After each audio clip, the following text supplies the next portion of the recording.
मैं रियाजुद्दीन कुरैशी एडवोकेट आज आपसे जो हम डिस्कशन करेंगे वो एक बहुत ही अहम मौजू है, ट्रांसफ़र ऑफ प्रॉपर्टी के हवाले से।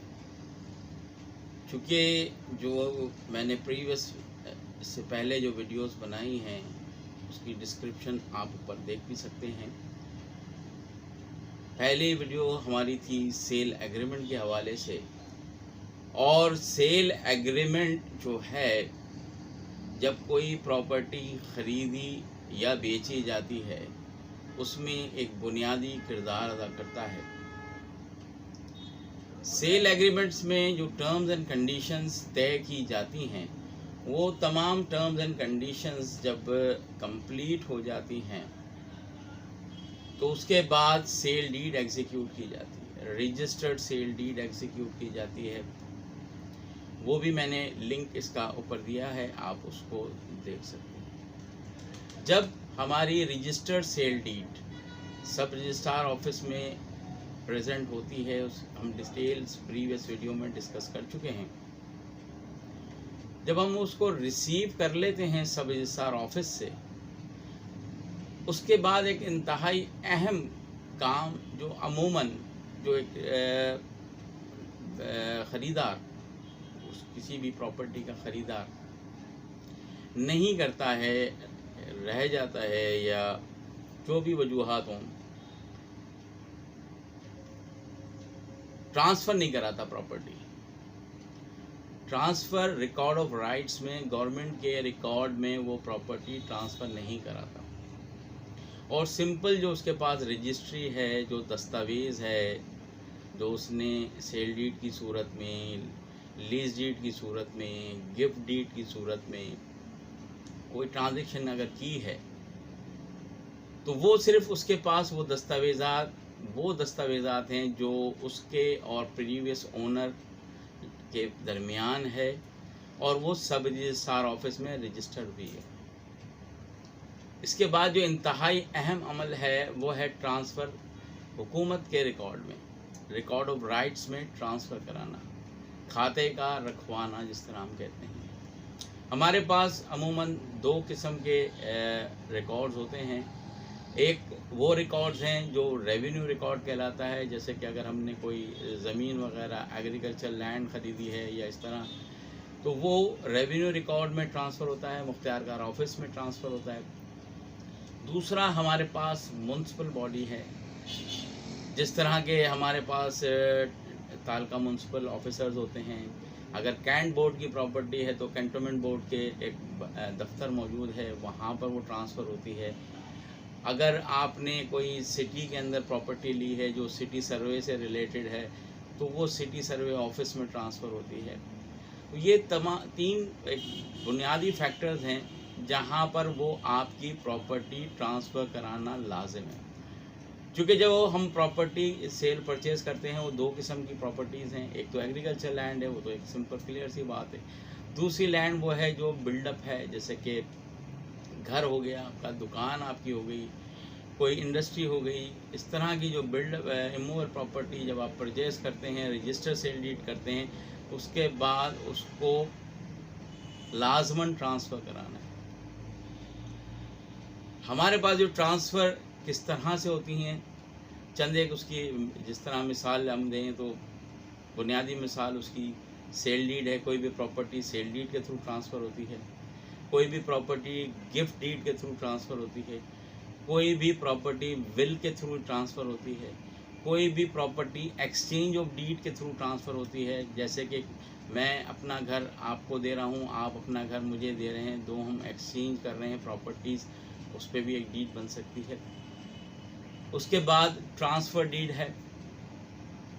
उसके बाद जो है लीगल इनहेरिटेंस है। लीगल इनहेरिटेंस से हमारी मुराद ये है कि अगर किसी शख्स का इंतकाल हो गया है तो जो उसके वर्सा हैं, जो सर्वाइविंग लीगल हेयर्स हैं, वो अपने नाम पे वो प्रॉपर्टी ट्रांसफ़र करा सकते हैं। तो इस तरह से हम बुनियादी तौर पे छः तरीके जो मैंने अभी डिस्क्राइब किए हैं, इनके ज़रिए वो प्रॉपर्टी ट्रांसफ़र होती है। लेकिन जब ये प्रॉपर्टी ट्रांसफ़र होती है रजिस्टर्ड डॉक्यूमेंट आप एग्जीक्यूट कर लेते हैं या करवा लेते हैं, तो उसके बाद उसको रिकॉर्ड ऑफ राइट्स में ट्रांसफ़र करना लाजिम है।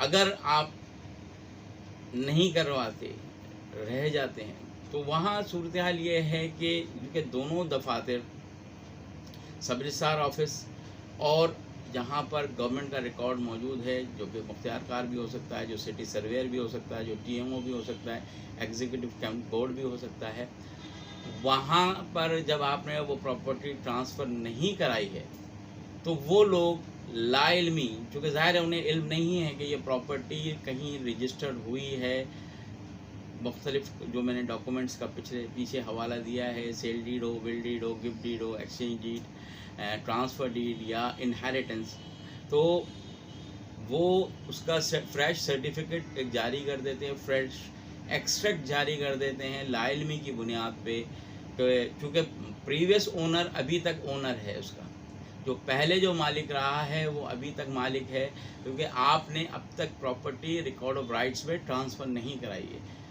तो इससे आपको एक नुकसान, बड़ा नुकसान ये हो सकता है कि वो प्रॉपर्टी, वो जो सेलर है जिससे आपने वो प्रॉपर्टी ख़रीदी है, वो प्रॉपर्टी आगे किसी और को भी बेच सकता है, चूँकि उस वक़्त उसका एक्सट्रैक्ट फॉर्म जो है, जो रिकॉर्ड ऑफ राइट्स में जो फॉर्म जारी किया जाता है, वो इस वक्त क्लियर है और अभी तक उसकी ओनरशिप ज़ाहिर कर रहा है।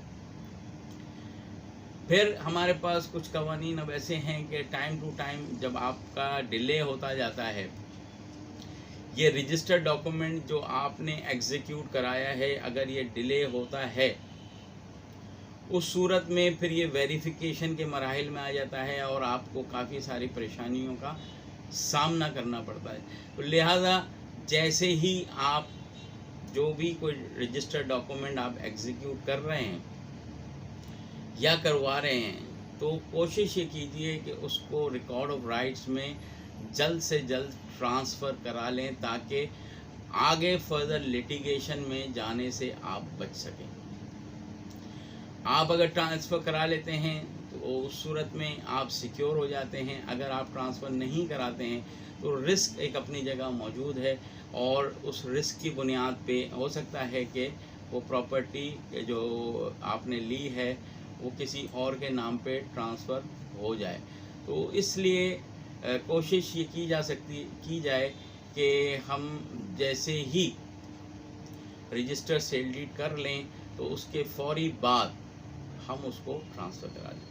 अब आ जाता है तरीका कि किस तरीके से हम इसको रिकॉर्ड ऑफ राइट्स में ट्रांसफ़र कराएं। तो उसका बहुत सिंपल सा तरीका है, जो आप ख़ुद भी कर सकते हैं या किसी लीगल एक्सपर्ट्स की मदद ले सकते हैं। एक सिंपल सी आपने एक दरख्वास्त लिखनी है मुख्तियारकार, सिटी सर्वेयर या एग्जीक्यूटिव कैंट बोर्ड के नाम पर कि जी ये प्रॉपर्टी जो है मैंने परचेज़ की है, जिस तरह से भी आपने परचेज़ की है उसका आप हवाला देंगे कि जी मैंने ये रजिस्टर्ड सेल डीड कराई है, या ये रजिस्टर्ड गिफ्ट डीड है, या रजिस्टर्ड एक्सचेंज डीड है, या रजिस्टर्ड ट्रांसफ़र डीड है, या रजिस्टर्ड विल है। फिर आप उसकी डिस्क्रिप्शन देंगे कि रजिस्ट्रेशन नंबर ये है इसका, डेट ये है इसकी, डिजिटल स्कैनिंग नंबर ये है इसका, ये तमाम हवाले देंगे आप उसके। और अब ये प्रॉपर्टी चूँकि मैंने परचेज़ कर ली है और तमाम जो उसके ओनरशिप राइट्स हैं वो मुझे ट्रांसफ़र हो गए हैं, लिहाजा ये प्रॉपर्टी अब आप अपने रिकॉर्ड में ट्रांसफ़र कर दीजिए मेरे नाम पर। एक सिंपल सी एप्लीकेशन, और इस एप्लीकेशन के साथ आपकी जो डीड है, जो भी आपने डीड एग्जीक्यूट की है, उसकी आप एक फ़ोटोकॉपी लगाएंगे और ये उस कंसर्न ऑफिस में सबमिट कर देंगे। उसके बाद वो कंसर्न ऑफिस जो है वो आपकी प्रॉपर्टी ट्रांसफ़र कर देगा आपके नाम पे। जो प्रीवियस ओनर है उसके नाम के बाद अब आपका नाम आ जाएगा, और इस तरह से आप सिक्योर हो जाएंगे कि आप अब जो है जो भी मामलात हैं, जो रिकॉर्ड ऑफ राइट्स में, चूँकि अब प्रॉपर्टी आपकी ट्रांसफ़र हो गई है, लिहाजा अब जो मामलात हैं वो फिर आपके के थ्रू चलेंगे। आपकी वो प्रॉपर्टी जो है वो कोई और यूज़रअप नहीं कर सकता, कोई अदब नहीं कर सकता, कोई आगे सेल नहीं कर सकता। लिहाजा ये एक बहुत ही इम्पॉर्टेंट फैक्टर है म्यूटेशन का, कि उस फैक्टर की बुनियाद पे आप अपनी प्रॉपर्टी, जो वैल्यूएबल प्रॉपर्टी आपने परचेज़ की है, उसको आप फ्रॉड से बचा सकते हैं। उम्मीद है कि आपको मेरी आज की वीडियो पसंद आई होगी। अगर आपने मेरा चैनल सब्सक्राइब नहीं किया है तो do subscribe my channel, hit the bell icon and share this video with your friends. दोनों जो डिस्क्रिप्शन हैं सेल एग्रीमेंट के हवाले से, सेल डीड के हवाले से, वो मैंने ऊपर लिंक पे दिए हैं, आप उसको भी विज़िट कर सकते हैं। ये एक चेन, एक तसलसल बना रहे हैं कि मुख्तलिफ़ प्रॉपर्टीज़ की ट्रांसफ़र के हवाले से। इंशाल्लाह नेक्स्ट वीडियो जो होगी मेरी वो भी ट्रांसफ़र ऑफ प्रॉपर्टी के हवाले से होगी। इसमें एक अहम चीज़ रह गई थी जो हम डिस्कस नहीं कर सके, वो है इनहेरिटेंस।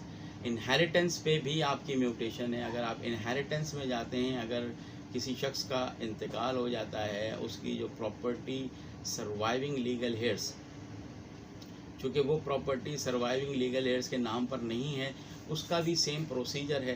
प्रोसीजर वही सेम है कि आप उसके अंदर एक एप्लीकेशन देंगे सिटी सर्वेयर के पास, कैंट बोर्ड में या मुख्तियारकार के पास कि जी फलां साहब का इंतकाल हो गया है, ये उनका डेथ सर्टिफिकेट है।